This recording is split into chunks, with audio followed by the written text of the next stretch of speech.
Prayer. Om Shagana Vavato Shagana Punakto Shagaviryam Karabhavahai Tejasvinavadi Tamashto Mavit Vishavahai. Om Shanti, Shanti, Shanti. Hari Om. I am Prabhakaran, PhD scholar in yoga at Wales University. I am certified yoga therapist recognized by Ministry of Ayush, Government of India, and founder and president of Happy Life Yoga Foundation. Good morning, all of you. அதாவது யோகம் செய்வதற்கு யோகம் வேண்டும் என்று சொல்வார்கள். அதைவிட சிறப்பு, உலக மக்கள் அனைவரிடமும் யோகத்தை பற்றி பேசுவதற்கு யோகம் வேண்டும் என்று வேண்டும். அதற்கேற்றாற் போல மனிஷ் யோகா நடத்தக்கூடிய 100 days யோகா ப்ரோக்ராமில்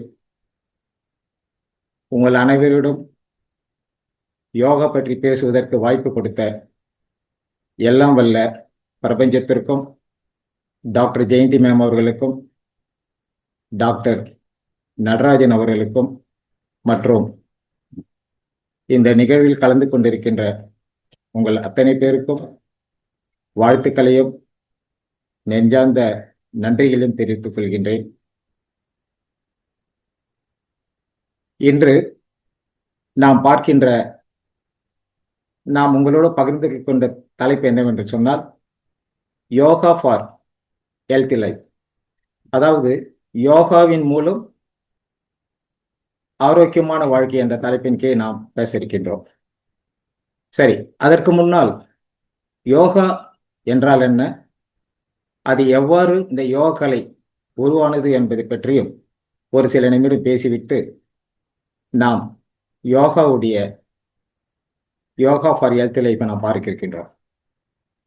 அதாவது யோகா என்ற சொல் யுஜ் என்ற வார்த்தையிலிருந்து, சமஸ்கிருத மொழியிலிருந்து இது வந்ததாக சொல்லப்படுகிறது.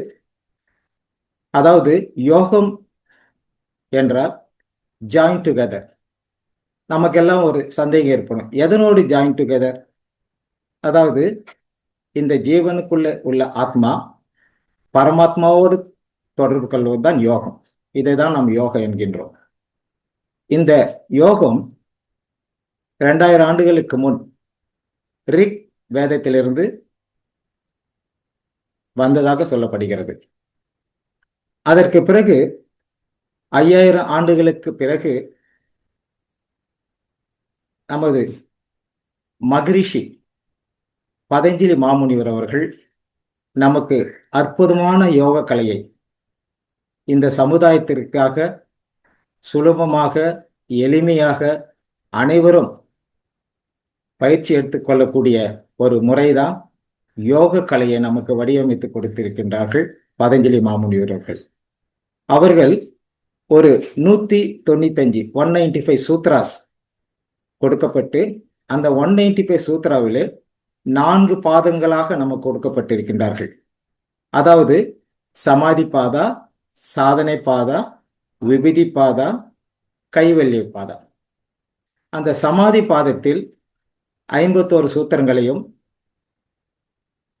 சாதன பாதத்தில் 55 சூத்திரங்களையும், விபூதி பாதத்தில் 56 சூத்திரங்களாகவும், கைவல்ய பாதாவில் 34 சூத்திரங்களையும் கொண்டு மொத்தமாக 195 சூத்திரமாக கொடுக்கப்பட்டிருக்கின்றார்கள். அதில் ரொம்ப ரொம்ப சிறப்பு வாய்ந்த சாதனை பாதத்தில் அஷ்டாங்க யோக முறை என்று சொல்லக்கூடிய, மக்கள் எளிமையாக செய்யக்கூடிய அஷ்டாங்க யோக முறையை நமக்கு வடிவமைத்து கொடுத்திருக்கின்றார்கள். அதாவது அஷ்டம் என்றால் 8, அங்கம் என்றால் லிம், 8 லிம், அதாவது 8 அங்கங்களாக அந்த சுலபமான எளிமையான பயிற்சியை அஷ்டாங்க யோகா என்று சொல்லக்கூடிய அந்த அஷ்டாங்க முறையை வகுத்து கொடுத்திருக்கின்றார்கள். அதாவது யமா, நியமா, ஆசனா, பிராணாயாமா, பிரத்யாகாரா, தாரணா, தியானா, சமாதி. அதில் ஃபர்ஸ்ட் 2 யமா நியமா அது சமுதாய ஒழுக்கத்தையும் தனிநபருடைய ஒழுக்கத்தை பற்றியும் அற்புதமாக நமக்கு கொடுத்திருக்கின்றார்கள். இந்த சமுதாயத்தில் எப்படியெல்லாம் வாழ வேண்டும் என்பதை ஒரு குறிப்பிட்டிருக்கின்றார்கள். அதற்கு பிறகு இது ரெண்டும் சரியான முறையில் யாரெல்லாம் செய்கின்றார்களோ அதற்கு பிறகு ஆசனா பிராணாயாமா என்ற கொடுத்திருக்கின்றார்கள். அது என்னவென்று சொன்னால் உடல் ஆரோக்கியத்திற்கான பயிற்சி முறையை கொடுத்திருக்கின்றார்கள். அதற்கு பிறகு பிரத்யாகாரா, தாரணா, தியானா என்ற இதுவை மனதிற்கான பயிற்சியை கொடுத்திருக்கின்றார்கள். அதற்கு பிறகு சமாதி என்று சொல்லக்கூடிய பிளஸ்ஃபுல் ஸ்டேட்டஸ், ஆனந்தமான வாழ்வதற்கு உயர்நிலை ஸ்டேட்டஸ் என்று சொல்லக்கூடிய சமாதி நிலை, உயர்நிலை யோகாவில் உயர்நிலை அடைவதற்கான ஒரு சமாதி நிலை என்ற மகரிஷி பதஞ்சலி அற்புதமான கொடுத்திருக்கின்றார்கள். நாம் இதிலிருந்து பார்க்கும்போது அவர் தனி மனித ஒழுக்கம், சமுதாய ஒழுக்கம் மற்றும் உடல் ஆரோக்கியத்துக்கான பயிற்சி, மனதிற்கான பயிற்சி உள்ளடக்கிய ஒரு அற்புதமான யோக கலையை அஷ்டாங்க யோகம் கொடுத்திருக்கின்றார்கள். அதில் குறிப்பாக இந்த மனம்தான் நமக்கு பல துன்பங்களுக்கு வருகின்றது. சரி, இப்பொழுது நாம் இந்த யோகா ஃபார் ஹெல்த்தி லைஃபுக்கு நாம் செல்வோம். சரி, இந்த யோகா ஃபார் ஹெல்த்தி லைஃப் நமக்கு ஆரோக்கியத்தை கெடுப்பதற்கான சில சூழ்நிலைகள் ஏன் ஏற்படுகிறது என்பதை பற்றி பார்ப்போம். அதாவது இன்றைய காலகட்டத்தில் மக்கள் கல்வி, தொழில், குடும்பம் மற்றும் தொழில்நுட்ப காரணங்களுக்காக பலவிதமான சூழ்நிலைகள் அவர்கள் பணியாற்றி மன அழுத்தம் ஏற்பட்டு உடல் ஆரோக்கியம் பாதிக்கின்றது. இதற்கு காரணம் என்ன? மனமேதான், மனம். சோ மொத்தத்தில் இந்த மனதால் ஏற்படுகின்ற பாதிப்பைத்தான் மகரிஷி அழகாக அதற்கான ஒரு யோக சூத்திரத்தை வடிவமைத்து கொடுத்திருக்கின்றார்கள். யோக சித்த விருத்தி நிரோதக. உங்களுக்கு அனைவருக்கும் தெரியும், யோகா என்பது join together, Siddha means mind, விருத்தி என்பது ஸ்ட்ரகிள், நிரோதக என்பது கண்ட்ரோல்.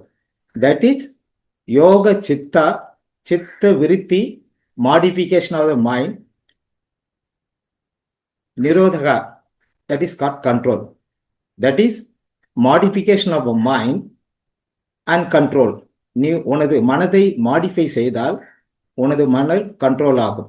அதில்தான் தமிழே அலைப்பாயும் மனதை அடக்குவதே யோகம் என்பது பதஞ்சலி மாமுனிவர்கள் அற்புதமாக ஒரே வரியில் யோக சித்த விருத்தி நிரோதகம் என்று கொடுத்திருக்கின்றார்கள்.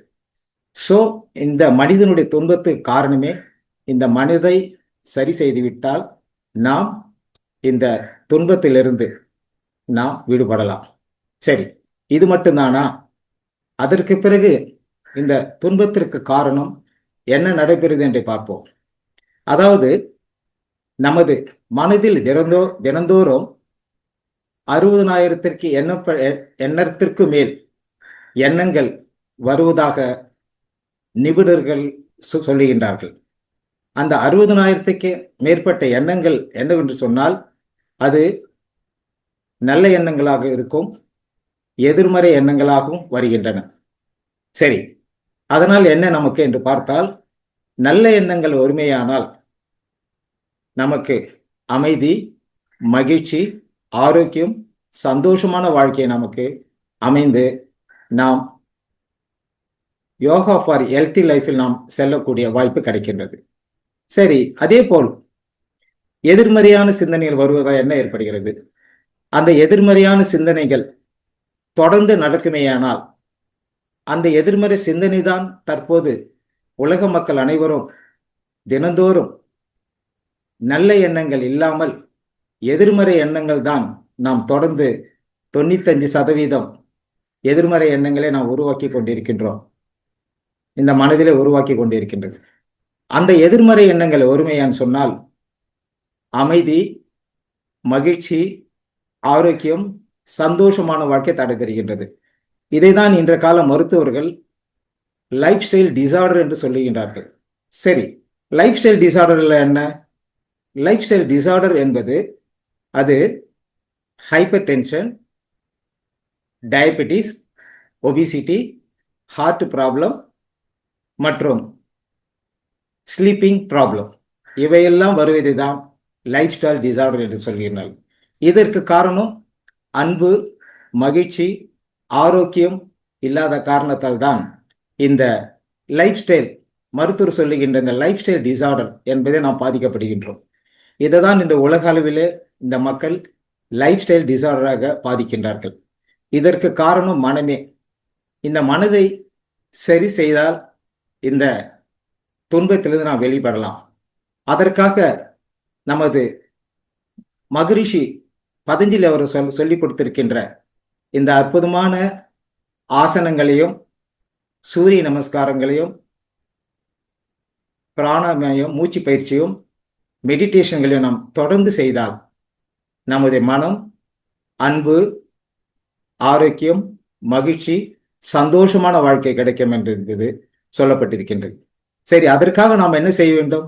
தினந்தோறும் ஒரு 25 நிமிடம் அற்புதமான எளிமையான ஆசனங்கள், எளிமையான சூரிய நமஸ்காரம், எளிமையான மூச்சு பயிற்சி என்று சொல்லக்கூடிய பிராணாயாம பயிற்சி மற்றும் மன அமைதிக்காக தியான பயிற்சிகளை 25 நிமிடம் ஆசனத்திற்காகவும் சூரிய நமஸ்காரமும், 10 நிமிடங்கள் மூச்சு பயிற்சி என்று சொல்லக்கூடிய பிராணாயத்திற்கும், ஒரு 10 நிமிஷம் தட் இஸ் தியானத்திற்காக நாம் ஒதுக்கினால் நாம் அன்பு,